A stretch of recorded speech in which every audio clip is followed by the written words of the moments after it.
वो बेच रहे हैं भारत को, मैं चैन से कैसे सो जाऊं, सौगंध मुझे इस मिट्टी की, मैं देश नहीं बिकने दूंगा। समझ गए ना?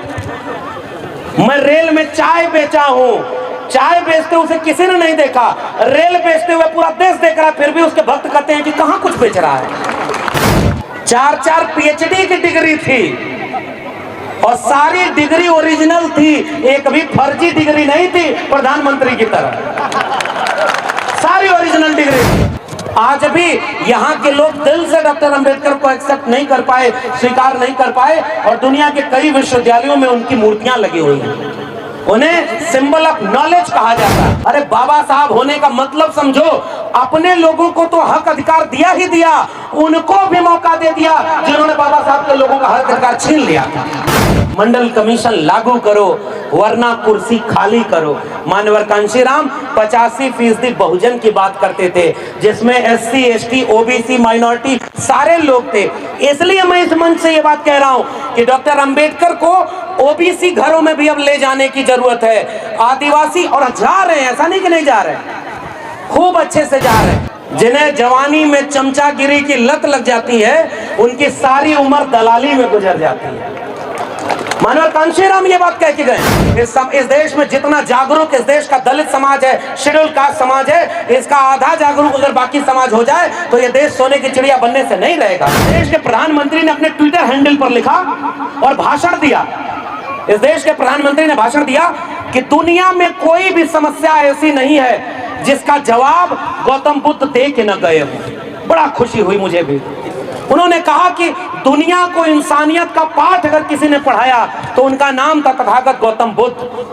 और थोड़ी ही देर बाद उनका पुराना ट्वीट देख रहा हूं तो उसमें दिख रहा है अमेरिका में जाके भाषण दिए कि मैं युद्ध के देश से नहीं बुद्ध के देश से आया हूं, और जब भारत में देख रहा हूं तो बुद्ध के मानने वालों के खिलाफ युद्ध छेड़े हुए हैं। ऐसे लोगों के आप सामने लड़ाई लड़ना है।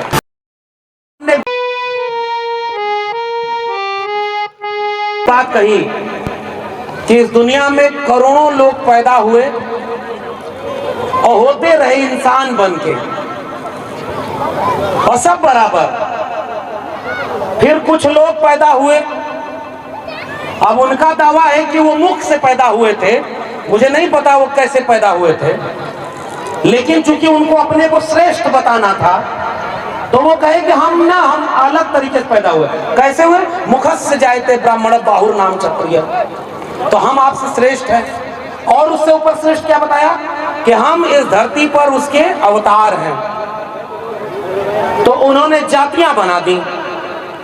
तो पहले जो लोग पैदा होते थे सब इंसान होते थे, फिर जब जाति बन गई तो उस जाति में बंटकर कुछ लोग इंसान से भी ऊपर हो गए और ढेर सारे लोगों को जातियों में नीचे रखकर इंसान से भी बदतर बना दिया गया। फिर इस देश में बिरसा, फूले, अंबेडकर, पेरियार जैसे लोग पैदा हुए जिन्होंने वापस इंसान को इंसान से बराबर बनाने के लिए भारत का संविधान बना दिया। और अब कोई इंसान बड़ा कोई छोटा नहीं, सब व्यक्ति का एक वोट, एक व्यक्ति और एक वोट की एक कीमत। और इसलिए दुनिया में बहुत लोगों की जयंती मनाई जाती होगी, लेकिन करोड़ों करोड़ लोग दुनिया भर में महीनों तक जितना बाबा साहब की जयंती मनाते हैं, ऐसा दुनिया में दूसरा कोई मौजूद नहीं है जिसकी जयंती इतनी शान शौकत से मनाई जाती है। और इसलिए मैं बाबा साहब को उस गीत से जोड़ कर कह रहा हूं, क्योंकि करोड़ों लोगों को धरती, अंबर, चांद, सितारे, नदी, पर्वत, पहाड़ सब था, लेकिन फिर भी पानी पीने का अधिकार नहीं था। उसी गीत में बताया कि बाबा साहब डॉक्टर अंबेडकर के संविधान और उनके संघर्ष से पानी पीने, मुख्य सड़क पर चलने का हक मिला। उन लोगों ने अपने सीने में डॉक्टर अंबेडकर को आज भी जिंदा रखा है और हमेशा जब तक इस देश में कोई भी संविधान का आखिरी पन्ना बचा होगा, डॉक्टर अंबेडकर वहां लोगों के जहन में ऐसे ही जिंदा रहेगा। और इसलिए इतनी बड़ी तादाद में लोगों की जयंती मनाई जाती है। तो उस जयंती की आप सबको बधाई। महात्मा ज्योतिराव फूले जिसकी साझा जयंती आप मना रहे हैं, बाबा साहब को इस देश में कहा जाता है, पहले तो आजादी के बाद गायब करने की कोशिश की गई, अब गायब नहीं कर पाए तो बाबा साहब को कहा कि ये केवल दलितों के नेता हैं। कुछ कुछ होता है ना, सिलेबस से गायब कर दो तो लोग अंबेडकर को भूल जाएंगे। डॉक्टर अंबेडकर की किताब छपी 1980 में और भारत का संविधान लागू हो गया था 1950 में। बाबा साहब को भारत रत्न मिला 1990 में। तो बहुत सारे लोगों को यह भ्रम था कि जब बाबा साहब की किताब नहीं छापेंगे तो लोग बाबा साहब को भूल जाएंगे। लेकिन वो गांव के लोगों, आपको पता होगा, कुछ बीज ऐसे होते हैं ना, उनकी ताकत इतनी होती है कि किसी बंजर जमीन में भी दाग दो, वो धरती फोड़ करके लहलाते हुए खड़े हो जाते हैं और अपना छाया, अपना फल मानवता को अपने आप बांटते रहते हैं। डॉक्टर अंबेडकर ऐसे शख्स का नाम है। बाबा साहब अमर रहे। और इसलिए मैं कह रहा हूं, डॉक्टर अंबेडकर क्यों अमर हैं? डॉक्टर अंबेडकर वापस जब इस देश में लौटे तो दर्जनों डिग्रियां लेकर लौटे थे। 4-4 पीएचडी की डिग्री थी और सारी डिग्री ओरिजिनल थी, एक भी फर्जी डिग्री नहीं थी प्रधानमंत्री की तरह, सारी ओरिजिनल डिग्री थी। इतनी डिग्री हासिल की, जिन्हें स्कूल से बाहर निकाल दिया कि पढ़ नहीं सकते, उसने जब हाथ में कलम कायदे से पकड़ी तो सारी ओरिजिनल डिग्रियां हासिल की। फिर भी जब इस देश में लौटे तो अधिकारी बनने के बाद भी चपरासी फाइल फेंक कर देता था, पीने का पानी ढंग से नहीं दिया। तो डिग्री कीमत से अगर कीमती होती तो बाबा साहब के साथ अपमान नहीं होता। और पिछले दिनों अभी राजेंद्र पाल गौतम साहब बैठे हुए हैं, हम लोग एक कार्यक्रम में वहां गए थे और मैं बार बार उस कार्यक्रम को याद करता हूं सर। उस जगह में लगा कि ऐसी कोई ताकत है सयाजी बाग गुजरात बड़ोदरा में कि बाबा साहब जब इतना तिरस्कार हुआ तो बाहर आकर के रोए बैठे वहां, और चाहते तो इतनी डिग्री थी विदेश चले जाते। आजकल तो सब पैसा लूट कर विदेश चले जा रहे हैं, मौज मस्ती कर रहे हैं और चौकीदार सो रहा है। लेकिन बाबा साहब इस देश में अपना अपमान सहने के बाद भी इतनी डिग्रियां थी कि विदेश में जाते तो बहुत बड़े ओहदे पर होते। आज भी यहाँ के लोग दिल से डॉक्टर अंबेडकर को एक्सेप्ट नहीं कर पाए, स्वीकार नहीं कर पाए, और दुनिया के कई विश्वविद्यालयों में उनकी मूर्तियां लगी हुई हैं। उन्हें सिंबल ऑफ नॉलेज कहा जाता है। लेकिन फिर भी डॉक्टर अंबेडकर विदेश नहीं गए और उस जगह पर संकल्प लेते हैं कि जब तक इस देश में जातिवाद का खात्मा नहीं कर देते, अपने लोगों को बराबरी का हक नहीं दिला देते, तब तक चैन से नहीं बैठेंगे। और वो संकल्प जगह थी और वहां से डॉक्टर अंबेडकर ने पूरे जीवन जो काम किया उसने करोड़ों लोगों का जीवन बदल कर रख दिया। इसलिए हम डॉक्टर अंबेडकर को अमर रहने की बात करते हैं। और डॉक्टर अंबेडकर हो या महात्मा ज्योतिबा फूले, वो कोई एक व्यक्ति होते तो कुछ लोग याद करते, कुछ दिन बाद भूल जाते। लोग बाप दादा को भूल जाते हैं, कितने दिन को याद रखता है। लेकिन यहां तो उल्टा हो रहा है साहब, पहले कम लोग याद करते थे डॉक्टर अंबेडकर को, और अब मैं देख रहा हूं जितना इस देश में जितने बड़े स्तर पर लाखों करोड़ों लोगों के साथ सड़क पर उतरकर जितना बड़ा स्तर पर डॉक्टर अंबेडकर की जयंती अब मनाना शुरू हुआ है, इतना और कोई दूसरा नहीं है। डॉक्टर अंबेडकर को लगता है अब ज्यादा वो लोग याद कर रहे हैं और बड़े पैमाने पर उनकी जयंती मना रहे हैं। गुम हो गए वो लोग जो चाहते थे कि इनको सिलेबस से हटा देंगे तो ये गायब हो जाएंगे। 3 तरह के प्राणी होते हैं दुनिया में। एक वो जो इतिहास लिखते हैं, महात्मा फूले, तथागत बुद्ध, बाबा साहब डॉक्टर अंबेडकर, बिरसा मुंडा, पेरियार और ऐसे जाने कितने लोग, उन्होंने इतिहास लिखा है, इसलिए वो लोग दुनिया में अमर रहेंगे। दूसरी कैटेगरी उनकी होती है जो इतिहास पढ़ते हैं। हम और आप अभी उस कैटेगरी में हैं जो अपने पुरखों के लिखे इतिहास को पढ़ रहे हैं। और तीसरी कैटेगरी और एक लोगों की होती है जिनको न इतिहास लिखने का मौका मिला न इतिहास पढ़ने का मौका मिला, तो जब प्रधानमंत्री बन जाते हैं तो इतिहास का सिलेबस बदल कर सोचते हैं कि इतिहास में अमर हो जाएंगे। पहचान रहे हैं ना, सिलेबस बदल रहा है आपका लोग कि वहां पर सिलेबस में आपको झूठ पढ़ाया जाए और आपके बच्चों को आपका इतिहास न जानने दिया जाए। डॉक्टर अंबेडकर, महात्मा फूले, पेरियार और तमाम लोगों ने इतिहास रचा है। कैसे रचा?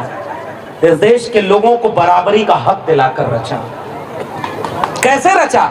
इस देश में हर एक बच्चे बच्चियों को उसके जेब में पैसा है कि नहीं है, उसकी जाति कौन सी है, उसका मजहब कौन सा है, गांव के हैं कि शहर के हैं, ये सब भेद मिटाकर भारत का संविधान लागू कर दिया कि आपके बेटा बेटी को अच्छी शिक्षा मिले, अच्छा रोजगार मिले। और आप सोचो ना, पूर्वांचल के रहने वाले लोगों, आप यहाँ दिल्ली में ठाठ से यहाँ रहते हैं, बुद्ध विहार बनवाया है और लोगों को 10 बजे रात तक की परमिशन मिलती है और ये लोग 4 बजे रात तक का परमिशन लेकर के यहाँ पर बाबा साहब की जयंती मना रहे हैं। ये आपका संविधान की वजह से संभव हो पाया। अगर संविधान नहीं होता तो ये मौका मिल पाता क्या? इसलिए डॉक्टर अंबेडकर की अहमियत है कि उन्होंने सबको बराबरी का मौका दे दिया। और एक बात सोचो ना, इस देश में लोगों को, उनको जब मौका मिला कलम और किताब पकड़ने का, तो उन्होंने मनुस्मृति लिख दी। महिलाएं बचपन में पिता के अधीन, जवानी में पति के अधीन और बुढ़ापे में पुत्र के अधीन रहेंगी। बाबा साहब को मौका मिला तो उन्होंने कहा महिलाओं को उत्तराधिकार मिलेगा, संपत्ति का अधिकार मिलेगा, वोट का अधिकार मिलेगा, काम के घंटे कम होंगे और उनको child care leave, maternity leave मिलेगी। और भारत के संविधान में लिखकर चले गए कि महिला और पुरुष में कोई भेदभाव नहीं रहेगा, सब बराबर रहेंगे। उनके पुरखों को मौका मिला तो मनुस्मृति में लिख दिया कि अगर आप मुख से पैदा होते हैं तो किसी की हत्या भी कर देंगे तो आपको कोई सजा नहीं मिलेगी।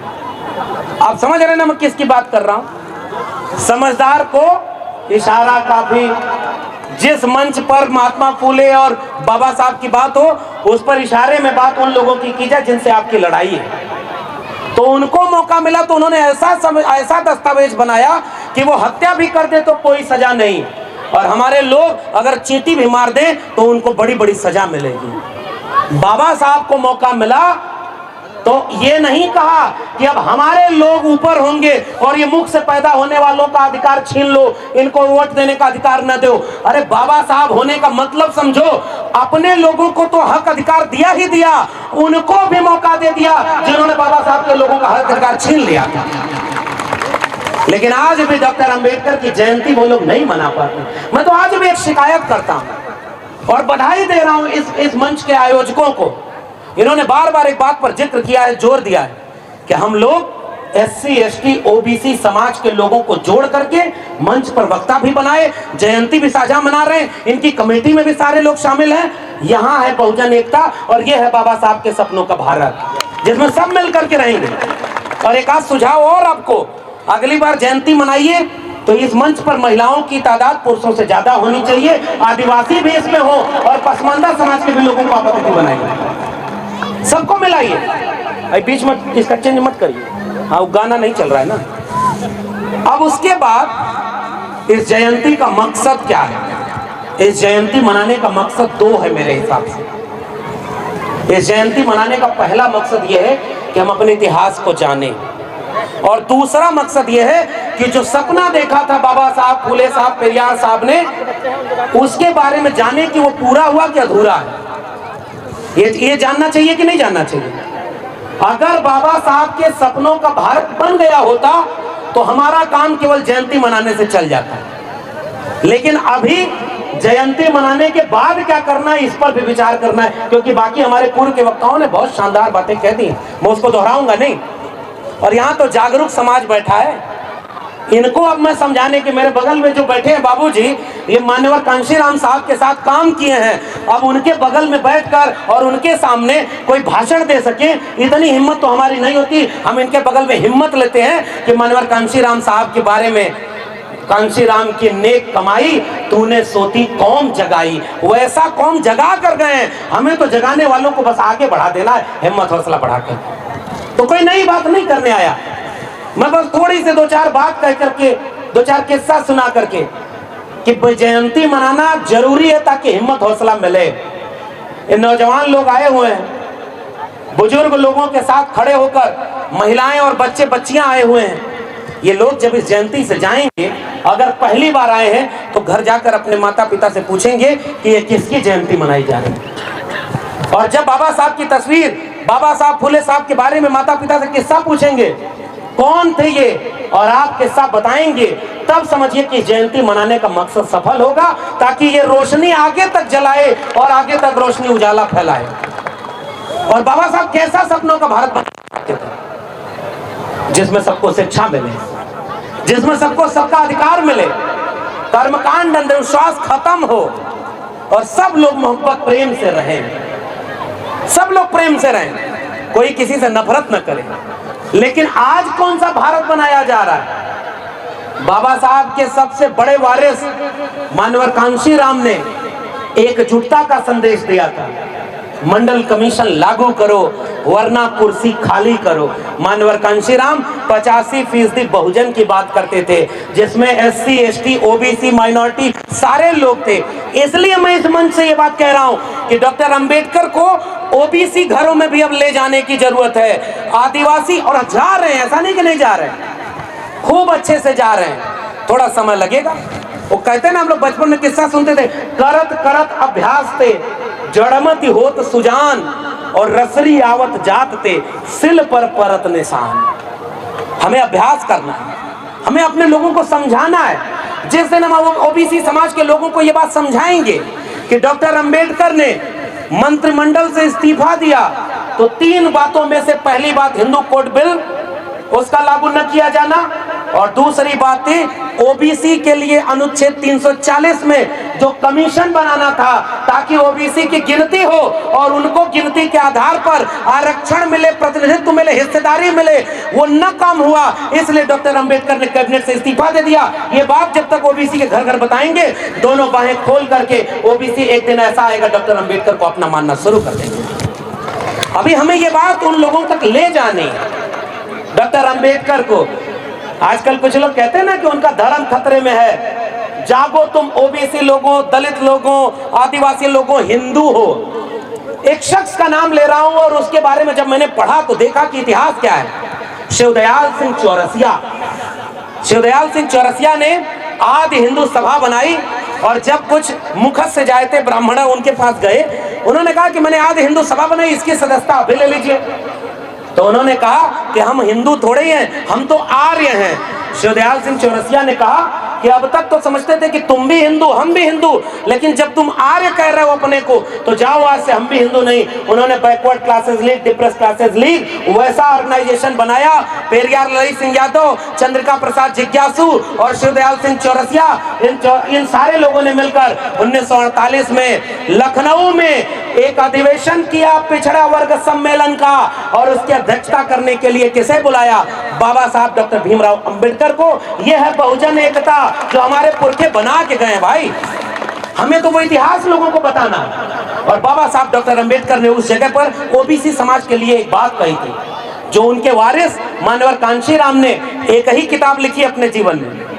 उन्होंने कहा कि बाबा साहब ने किताबें बहुत पर्याप्त लिख दी, हमारे पुरखे लिख दिए हैं, अब मुझे लोगों को जोड़ना है। लेकिन फिर भी एक किताब लिखी, उसका नाम बताओ आप लोग, क्या लिखा था मानवर कांशीराम ने? चमचा युग। न हो तो पढ़िएगा, मजा आएगा। और आजकल तो और उसे पढ़ा जाना चाहिए। जिन्हें जवानी में चमचागिरी की लत लग जाती है, उनकी सारी उम्र दलाली में गुजर जाती है। मानवर कांशीराम ये बात कह के गए और उन्होंने कहा कि भाई जो हक अधिकार की बात न करे वो आपकी जाति का होकर के भी किसी के हाथ का चमचा है। और उस किताब में वापस मानवर कांशीराम ने ये बात दोहराई जो बाबा साहब ने 1948 में कही थी कि इस देश में आज भी सबसे ज्यादा हकमारी OBC समाज के लोगों की हो रही है। और अब मैं खुशी से ये बात साझा कर रहा हूं, इस साल के पहले तक बाबा साहब की जयंती किसी OBC सम्मेलन में मनाने के लिए मुझे नहीं बुलाया गया था। OBC समाज के लोग अलग अलग सम्मेलन करते हैं इस देश में। लैया को याद करते हैं, बाबू जगदेव बाबू को याद करते हैं, पेरियार को याद करते हैं। और मैं कानपुर गया हूं, पेरियार ललित सिंह यादव के गांव में लोग अपने पुरखों को धीरे धीरे याद कर रहे हैं। लेकिन इस साल एक नायाब चीज मेरे साथ हुई कि मैं जब छत्तीसगढ़ गया तो जब उन लोगों को पता चला कि मैं भिलाई में कार्यक्रम में आ रहा हूं, तो मेरे पास फोन आया कि भाई आज तक दलित समाज के लोग वहां पर अंबेडकर जयंती मनाते हैं और आपको बुलाकर सम्मानित करते हैं। मैंने भी कहा हाँ भाई, इस देश में जितना जागरूक इस देश का दलित समाज है, शेड्यूल कास्ट समाज है, इसका आधा जागरूक अगर बाकी समाज हो जाए तो ये देश सोने की चिड़िया बनने से नहीं रहेगा पीछे। और तब उन लोगों ने कहा कि आपकी बातें सुनते हुए हम OBC समाज के लोग और सारा ओबीसी मिल करके बाबा साहब डॉक्टर अंबेडकर की जयंती मना रहा है और उसमें आपको वक्ता बनाकर बुला रहा है। मैं अपना पहले वाला कार्यक्रम छोड़ करके पहले वो ओबीसी समाज के कार्यक्रम में गया और वहां बाबा साहब की जयंती मनाने हुए लोगों को सलाम करके आया हूं। ये भारत बदल रहा है भाइयों, बस कुछ दिन की और बात है, हम लोगों को एकजुट करने में कामयाब हो जाएंगे। बदलाव आ रहा है, बस चिढ़ाना नहीं है किसी को। अगर हम अपने लोगों को चिढ़ाएंगे, ताना मारेंगे, तो वो सुधरेगा, हमसे छिटक जाएगा। जैसे आजकल कई लोग कुछ कहते हैं कि भाई जोर से वो जय भीम बोलते हैं और हाथ में कलावा भी बांधते हैं। अब मान लो आप उसको चिढ़ा दोगे और कैंची ले घूमोगे, अभी कलावा काटो नहीं तो बाबा साहब के सच्चे वारिस नहीं हो। मान लो वो दबाव में काट लेगा, अभी मन से तो वो गया नहीं है डर ना, बाहर जाके 2 कलावा बांध लेगा, आप क्या करेंगे? और अगली बार आपके कार्यक्रम में नहीं आएगा।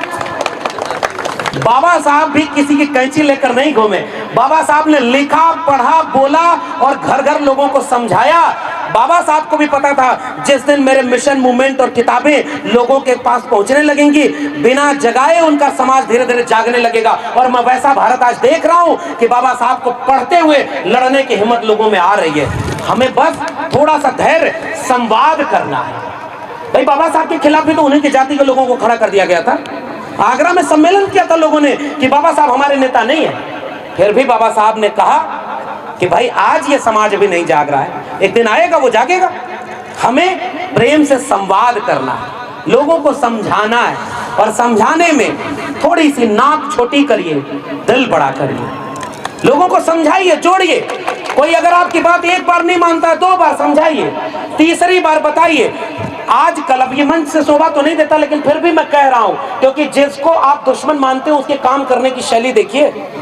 एक आरएसएस का आदमी जाति देखकर पता है कि ये हमारा वोटर नहीं है, ये कोई अंबेडकर को मानने वाला, कोई फुले को मानने वाला, कोई इस पार्टी को, कोई उस पार्टी को वोट देने वाला हमारा आदमी नहीं है।